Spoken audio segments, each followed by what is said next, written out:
Jeff and Jay here with another edition of Jay's Big Adventure. Jay's the fuzzy one. And before we roll into today's video, we're going to give you a little bit of an update on what's been happening previously. For starters, you might notice that Jay is particularly clean and fuzzy, and that's because this is a new Jay. Old Jay, which I have right here, is beginning to show his age, and this is 100,000 miles worth of motorcycle riding with me on the back of the bike, and he's just getting so scruffy. It got time to replace him, so we have with Jay 3.0. 3.0. I bought Jay 2.0 right before I went back to Indiana for my daughter's wedding. My other daughter was there with our grandbaby Claire, and baby Claire claimed Jay 2.0 for her very own. And I don't like arguing with 7-month-olds, so I left Jay 2.0 in Ohio. This is now Jay 3.0, and from here on out, he's going to be the star.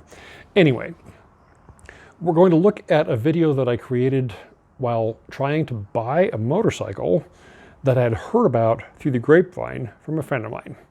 Let's jump into that video now, and we'll come back to the studio in a little bit. Hello everyone, Jeff and Jay here with another edition of Jay's Big Adventure. And today we are looking at this 2002 Suzuki Volusia to see if it's a good deal to purchase. This is owned by a friend of a friend, and she is no longer riding, and wanted me to take a look at it and see whether it was something that I was interested in. Now, this is utterly not my type of motorcycle. It's very low, it's very slow, but as I have said in earlier episodes, when you're looking at stuff to flip, you have to look outside of where your comfort level is. And cruisers are not my thing, but this is a really clean bike. I think it's an 800, and just not a mark, not a speck, not a flake anywhere on the bike. You know it's in good shape when you can see me in the chrome, right? Everything is polished. It has been stored inside its entire life, and it's in really good shape. The saddlebags are extra. She does have a rear seat for it, but look at the condition of this thing. It is just outstanding. I'm going to go back and do some digging, try to figure out what's stock, what has been added, and we'll kind of go from there. The bike has 20-some thousand miles on it, I think, and you can see that just everything on it is absolutely new. It really, really helps. Something to pay attention to. These tires are full tread depth, but I asked her how old they were, and she doesn't know, and she's had the bike for 8 years. So the tires are at least 8 years old. This is something that's really important. I just rode to this spot. She just lives kind of over here, and man, these tires are hard, and on the tar snakes, it's a little scary. But other than that, the brakes don't have any wear. The pegs don't have any wear. The tires are new. I mean, just look at the condition of this bike. Really, really nice. A lot of little things. They've got a really nice aftermarket grip with a built-in cramp buster, which is great. Throttle lock for highway work. And it's been lowered. She's pretty small, so this would be a really nice beginner's bike if somebody wanted to learn how to ride on a cruiser. Not what I would recommend, because I don't ride them, but if that's what you wanted, you might as well learn on something that's similar to what you're going to actually be riding. Looks like it's fallen over here, just a little bit of damage on the pipe, but it's a 2002, so it is not going to be held to the same standards as you would, something that's a lot newer, but even so, just outstanding in terms of how clean it is. So, let's see how it rides. On this bike, the key is here. I'm going to make sure that it is in gear, and it is in gear. Okay, there's neutral. Now, this does have floorboards and a heel and toe shifter. Need to find out what that's for. Looks like those are for lights. But That's going to take some getting used to. My feet are way out in front of me. But let's see how it goes. Okay, ignition is on. Right now, 23,518 miles. Oil light went off just as soon as the bike started. And there is first gear. I think we're going to go up this hill.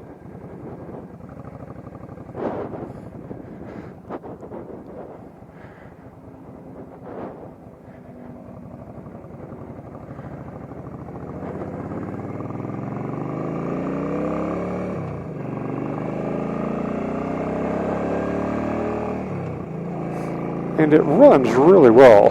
Now, I would lay money that this has not been adjusted for altitude, and it could be made to run even better with a little bit of carb tuning, but certainly runs fine. And it's funny, I am pushing my heel down to upshift, which is not in my world. The toe to downshift, okay, I get that. Heel to upshift is odd, and we're going to slow down because these tar snakes are really spooky. It's 85 degrees or so, so these are going to be good and greasy. Man, you can't see it, but the bike is just kind of walking around on me.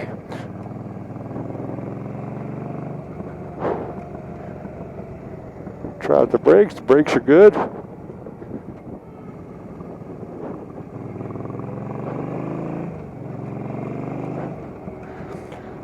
What I'm looking for is at different throttle levels, different levels of acceleration, how does it run? Does that change the way the bike performs? Give you an indication if it's going to need any carb work. Also, I have no idea how old the gas is in this bike. A little bit of lean surge, but certainly not bad.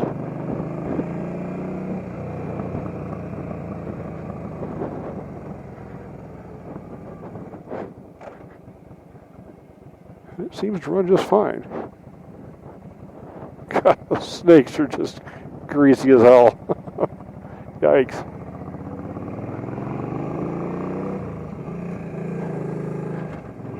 There we go, there's a second.